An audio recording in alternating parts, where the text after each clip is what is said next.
नमस्कार शेतकरी मित्रांनो, मी विनोद पाटील परत तुमच्याबरोबर स्वस्तात मस्त अशा ट्रीटमेंटने आलोय। आजचं येण्याचं कारण जे आपण पीक निवडले, आता जे पीकचा लोक बऱ्यापैकी लागवड करतायत त्या पिकावर आपण बोलणार आहोत। टोमॅटो मिरचीचं आपण जसं बोललो तसंच घडलं। वातावरणापुढं कोणी नाही, निसर्गापुढं कोणीच नाही, हा विषय तुम्ही ऐकला होता आणि तोच खरा ठरला। मित्रांनो, आज ज्या विषयावर बोलतोय आपण तो कोबी, कॅबेज।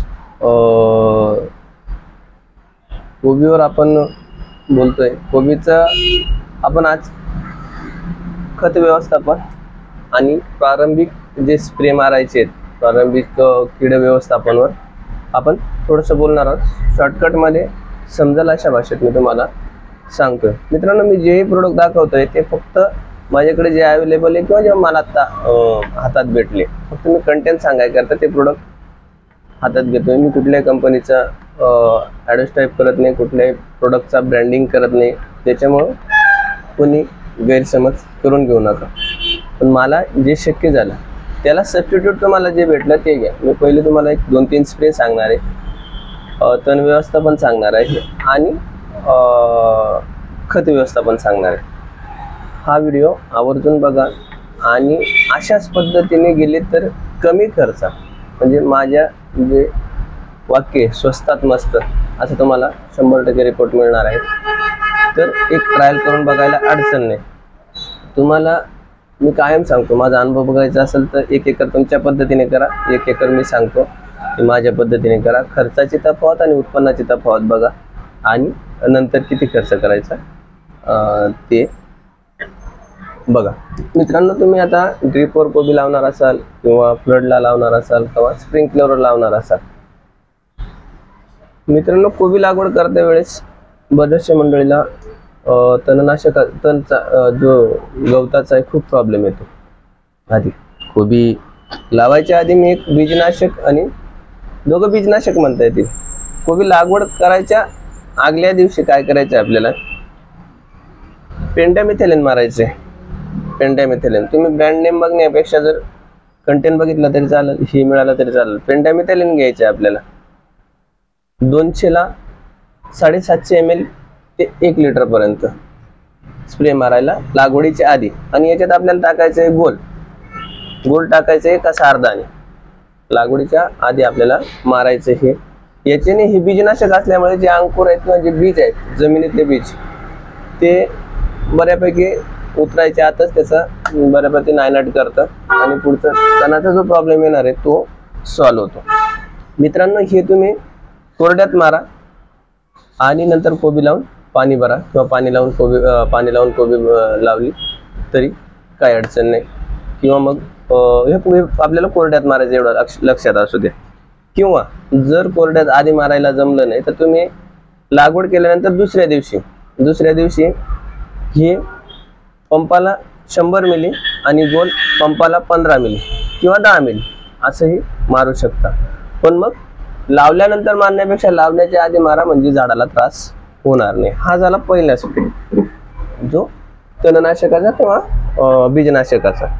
मित्रांनो, कोबी लावल्यानंतर बरेचसे शेतकरी बांधव एक छोटीशी चुकी करतात, पण ती चुकी खूप महागात पडते। काय, त्या कोबीला पेंगऱ्या निघतात बघा, एका गट्ट्याच्या ऐवजी 4-4, 5-5 गट्टे किंवा 3-3, 4-4 गट्टे निघतात। सर्वात मोठा प्रॉब्लेम त्याचा असा आहे की तुम्ही बरेचसे माझे मित्र कोबी लावल्यानंतर 8व्या-9व्या दिवशी स्प्रे घेता पहिला, ते 100% चुकीची पद्धत आहे असं मला वैयक्तिक वाटतं। माझं चुकू शकतं, पण मग माझा जो अनुभव आहे तो मी तुम्हाला सांगतो ही 100% चुकीची पद्धत।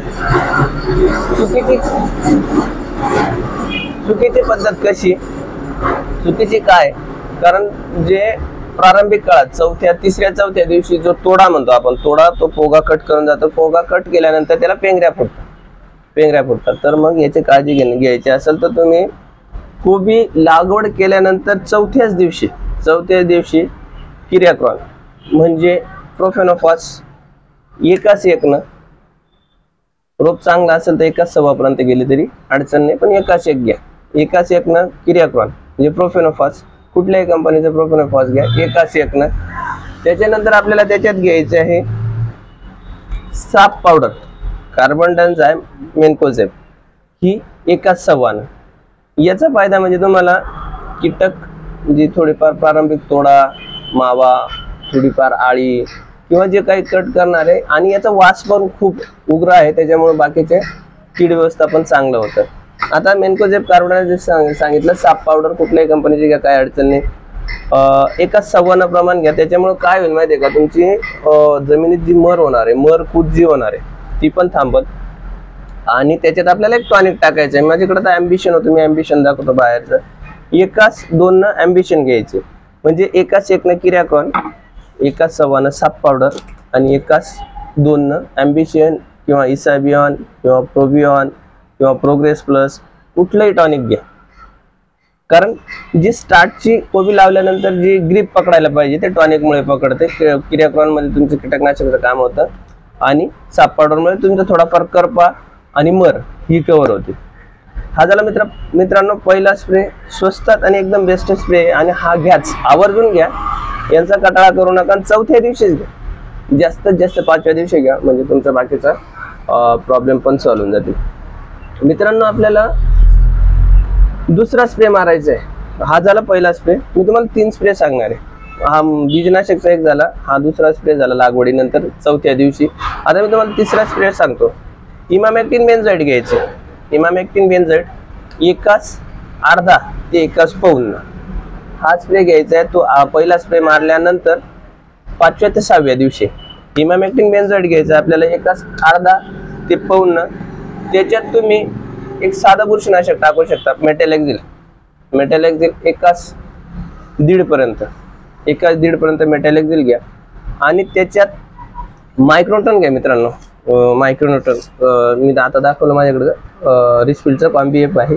तुम्ही कॉम्बीएफ घेऊ शकता, एक्सिड घेऊ शकता, TMX2 घेऊ शकता, किंवा मग सिक्वेन्स M2 घेऊ शकता, बायोविटा घेऊ शकता. बरेचसे मायक्रोटन आहेत, चिलमिक्स कॉम्बी आहे असे. आणि एक ॲरिजचं पण चांगलं मायक्रोटन आहे, माझं आता नाव तोंडात नाही त्याचं, पण ते पण चांगलं मायक्रोटन आहे. म्हणजे तुम्हाला इमामॅक्टिन घ्यायचे, मेटॅलेक्झिल घ्यायचे आणि कॉम्बीएफ घ्यायचे. इमामॅक्टिन बेन्झोएट 5% SG हे घ्यायचे आपल्याला 1:15 ते 1:15.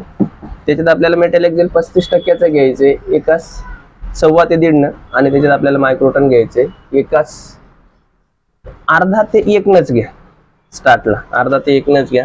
हा झाला स्प्रे लागवडीनंतर, पहिला बीजनाशक, दुसरा किरॅक्रॉनचा, आणि तिसरा लागवडीच्या आधी बीजनाशक, नंतर लागवडीनंतर किरॅक्रॉन, साप आणि ॲम्बिशन. दुसरा स्प्रे इमामॅक्टिन बेन्झोएट, एक मायक्रोन्यूटन, आणि त्याच्यात मेटॅलेक्झिल 35%. मायक्रोन्यूटन मुद्दाम टाकलं मित्रांनो कोबीसारख्या पिकाला कॅल्शियम बोरॉनची खूप गरज असते. तुम्हाला काट करपा, जो कडा करपा म्हणतो आपण, जो हा गट्टा आहे, या गट्ट्यात जे पान आहे, पानाला जो कडा करपा येतो त्याला कॅल्शियम बोरॉनची चांगली अवेलेबिलिटी ठेवली तर तो कडा करपा बऱ्यापैकी कव्हर राहतो. तर मग मित्रांनो हा झाला दुसरा स्प्रे. आता तिसरा स्प्रे तुम्हाला सांगतोय, सिंजेंटा कंपनीचं ॲम्प्लिगो घ्यायचं. कारण त्या पिरियडमध्ये तिसरा स्प्रे आपण जेव्हा मारतो तेव्हा कोबी जर खूप प्रमाणात चांगली जमली तर ॲम्प्लिगो घ्या, किंवा कमी प्रमाणात जमलेली असेल तर मग तुम्ही 1:अर्धा इमामॅक्टिन आणि 1:1 किरॅक्रॉन असाही स्प्रे घेऊ शकता. किंवा मग बऱ्यापैकी आळी दिसायला लागली, आळी वगैरे दिसत असेल तर मग बेस्ट पर्याय तुम्हाला ॲम्प्लिगो 280 ml, पंपाला 8 मिली आणि 280 मिली घ्यायचे. त्याच्यात आपल्याला घ्यायचे धानुसान, धानुका कंपनीचं धानुसान. फेनथोएट येतं त्याच्यात, फेनथोएट 50% येतं. हे घ्यायचं आपल्याला 8 मिली पंपाला, आणि हे घ्यायचं आपल्याला 20 मिली पंपाला. असा स्प्रे मारायचा आहे. याच्याबरोबर तुम्ही एखादा टॉनिक घेतलं तरी अडचण नाही घेतलं तरी अडचण नाही. जर तुम्हाला फेनथोएट अवेलेबल नाही झालं तर तुम्ही ॲम्प्लिगोमध्ये डायपेल पण घेऊ शकता. डायपेल याचं 1:1.5 ते 2 प्रमाण आहे, आणि याचा 8 मिली. असा स्प्रे घ्या. हा स्प्रे झाल्यानंतर मित्रांनो आता खताचं व्यवस्थापन काय करायचं. खत तुम्ही कोबी लागवडीनंतर 16 ते 17 दिवसात जो डोस देता, खताचा डोस देता, बरीचशी मित्र कंपनी खूप प्रकार अति प्रकारचे खतं देतात, खूप खर्चात पडतात. तर माझा योग्य सल्ला आहे 2च डोस कोबीला लागतात. 2 डोस मध्ये 100% कोबी तुम्हाला चांगलं यील्ड काढून देते आणि चांगली क्वालिटी पण काढून देतो. तर मी तुम्हाला सांगतो एकरी 1.5 बॅग 10-26-26 घ्यायचे. एकरी 1.5 बॅग 10-26-26 25 ते 30 किलो युरिया. एकरी 25 ते 30 किलो युरिया हा 16व्या दिवशी 15-16व्या दिवशी किंवा 18व्या दिवसापर्यंत हा डोस. 10-26-26 एक 1.5 गुण युरिया 25 ते 30 किलो. त्याच्यात आपल्याला पावडर मधलं सल्फर टाकायचं. जर टेक्नोजेड भेटलं तर अतिउत्तम.